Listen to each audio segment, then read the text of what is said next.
Bonjour et bienvenue dans cette nouvelle vidéo pour comprendre les concepts du trading et de l'investissement. Dans cette capsule, tu vas découvrir le concept de l'épargne. Sache qu'il faut apprendre à épargner avant d'apprendre à investir dans les marchés financiers. Il faut donc comprendre l'épargne, à quoi ça sert, comment faire et surtout comment la fructifier. Découvrons tout cela ensemble. C'est quoi l'épargne? L'épargne est la partie non consommée du revenu disponible. Elle permet de consommer plus tard ou de payer des dépenses imprévues. L'épargne peut prendre la forme de la thésaurisation, c'est-à-dire la conservation de l'épargne sous forme de pièces ou de billets à la maison ou dans un coffre. Dans ce cas, l'épargne ne rapporte rien. Si par contre tu veux obtenir une rémunération, il faut placer cette épargne. À quoi sert l'épargne? Elle sert à te donner une sécurité de base pour faire face aux imprévus.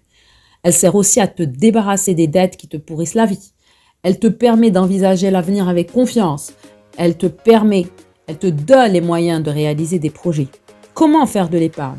Warren Buffett nous dit: n'épargnez pas ce qui reste après avoir fait les dépenses, mais plutôt dépensez ce qui vous reste après avoir épargné.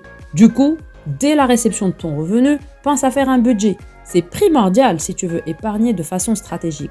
Cette démarche demande de l'organisation et de la discipline, mais cela vaut vraiment la peine. Tu pourras contrôler tes finances. Premièrement, faire un budget. Il faut d'abord faire le bilan personnel dans lequel tu calculeras ton avoir net en dressant la liste de ce que tu possèdes et de ce que tu dois. Tu noteras ensuite toutes tes dépenses soigneusement. L'étape suivante consiste à calculer le montant alloué à chaque catégorie de dépenses. Constituer un fonds d'urgence ou un coussin de sécurité. Pourquoi? Ce montant constitué sert à faire face aux imprévus. Combien? Il doit être l'équivalent de 3 mois de dépenses en moyenne. Par exemple, si tu dépenses 3 500 dirhams par mois, tu dois avoir au minimum 10 000 dirhams en fonds d'urgence.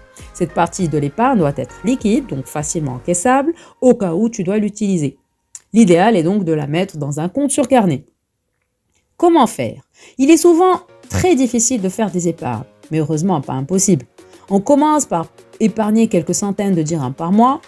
Ensuite, il est toujours possible de réduire certaines dépenses comme les restos, les achats impulsifs. L'idée n'est pas de se priver, mais de mieux s'organiser surtout. Il faut aussi penser à épargner de manière systématique. Pour pouvoir justement le faire, il faut fixer un objectif précis d'épargne. À peu près 10 à 20% de ton revenu doit être épargné à terme. C'est peut-être difficile au départ, mais il faut tout de même commencer, ne serait-ce qu'avec un petit montant. Ce montant va grandir petit à petit lorsqu'on va être plus discipliné, lorsqu'on va mieux apprendre à épargner. Ensuite, il faut programmer des virements automatiques vers ton compte épargne. Il faut penser aussi à investir cette épargne pour ne pas tomber dans le piège de la reconsommer. Enfin, comment fructifier son épargne? Pour fructifier ton épargne, il faut faire des placements. Tu dois par contre connaître et respecter certaines règles sur lesquelles nous allons revenir en détail dans les prochaines capsules. Règle numéro 1. Bien connaître les risques que tu prends. Pour fructifier ton argent, les options sont nombreuses, mais il faut savoir qu'aucune n'est sûre à 100%. Le risque zéro n'existe pas d'ailleurs lorsqu'il s'agit d'investir. Placer son argent comporte des risques. Tu dois accepter que le capital placé sera indisponible pour un moment. Il peut être perdu en partie ou en totalité. C'est une condition nécessaire lorsque tu recherches de la performance. Règle numéro 2, plus le placement est risqué, plus le rendement est élevé. Cela dépend de ton profil de risque. Est-ce que tu aimes prendre le risque ou pas? Règle numéro 3, diversifie tes placements sur les marchés financiers. C'est nécessaire pour assurer un bon équilibre rendement-risque. Pour cela, il suffit de te former dans le domaine de l'investissement et du trading, mais auprès de vrais experts. Il faut s'assurer de ce point-là. Règle numéro 4, investis une partie de ton épargne dans la pierre. Ça reste un placement sûr.